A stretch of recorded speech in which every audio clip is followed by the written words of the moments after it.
Okay, the battle for Johol, the Japanese transport ship, the SS Yoshida Maru, is dropping off an infantry and an artillery.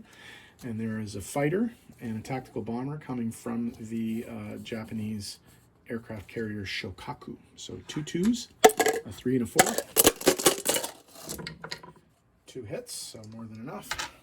Russia defends with a single infantry and misses. So Japan takes the territory with no casualties.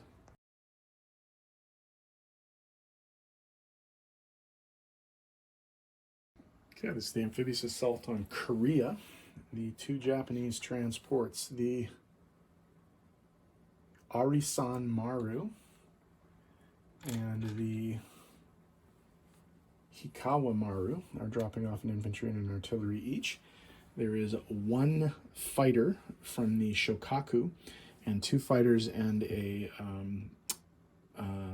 attack bomber from the Soryu, both aircraft carriers, and then 3 fighters from the base in Japan.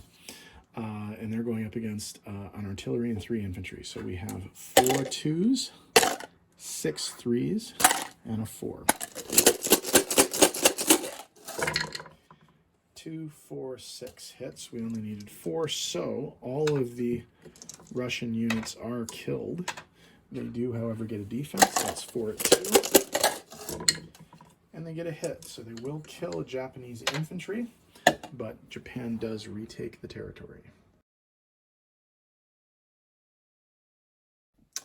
Okay, in the battle for Sea Zone 42, the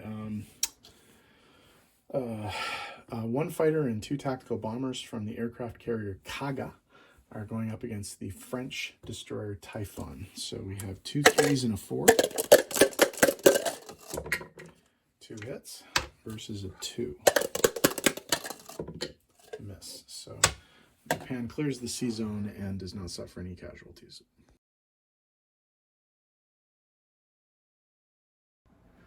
Okay, for the amphibious assault on Shan State, the Japanese are bringing a transport ship, the Hokoku Maru, and loading up an infantry and an artillery. There is coming in from the land, there are coming in from the land a tactical bomber and a strategic bomber, and there will be an offshore shot from the Takao, which is a cruiser. So Takao gets first shot,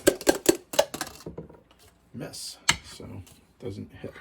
Okay, so we have 2 2s, a 3 and a 4. 1 hit. Disappointing so far. 2 2s. 1 hit. So let's see what happens here. Okay, let's keep going. That's a hit, so the guys are destroyed, but we'll see whether or not they take the territory. They do. So the Japanese lose an infantry, but do take the territory.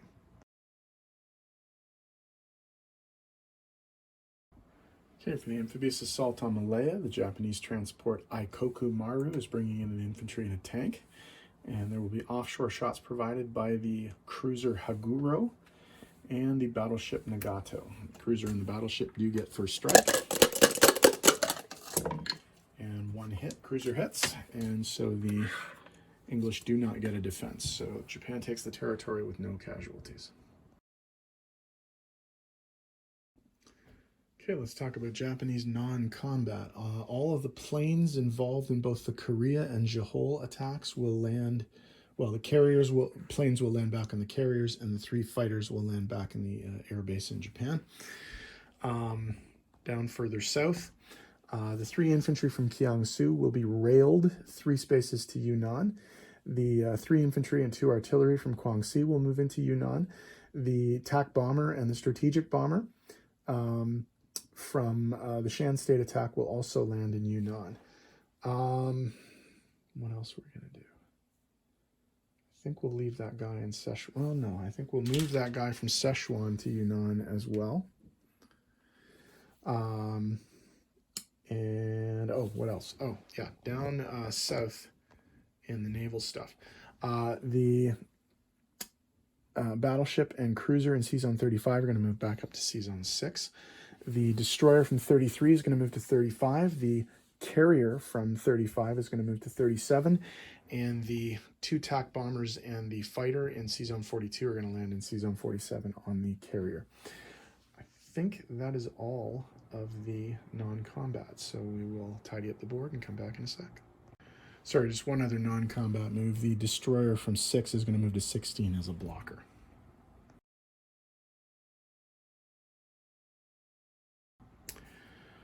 Okay, new unit placement for infantry and for artillery into Japan proper. 3 infantry into Kiangsu, 3 tanks into French Indochina, and 2 infantry into Guangxi. Okay, income adjustments. We do have a few to make.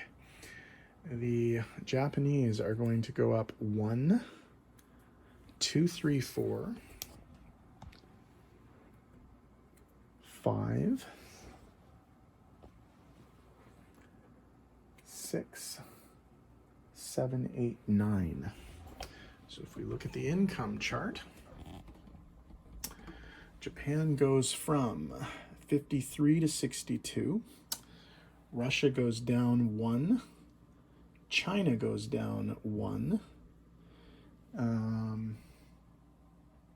And the UK Pacific goes down 4 from 15 to 11. I think that's it. So if we look at income, we have a base income of 62 plus a 5 IPC bonus for controlling all of the money islands for a total of 67 IPCs in the bank for Japan. And Japan is looking pretty good right now. Oh, sorry, my bad. 62 less a convoy down here. So, sorry, we have 67 less nothing, actually, because the convoy missed. So 67 IPCs is what Japan is going to earn. The United States and China are going to be up next. We'll see what they do. Okay, just before we move on to the American turn, there was one more thing. Japan is currently the spy in this game, and they're going to attempt to use their spy power to get the technology of propaganda from the Americans. Now, the way this works is I'm going to roll 2 6-sided die. If one of them comes up 6, then Japan manages to get that technology. Now, the Americans don't lose it, but Japan picks it up. Now, if I roll double 6, the double agent feature kicks in, and what that means is the Americans are going to get a free tech because the Japanese will have lost their agent. So 2 5s, so nothing happens. So the spy was not successful in getting the tech, and Japan loses the spy for this round.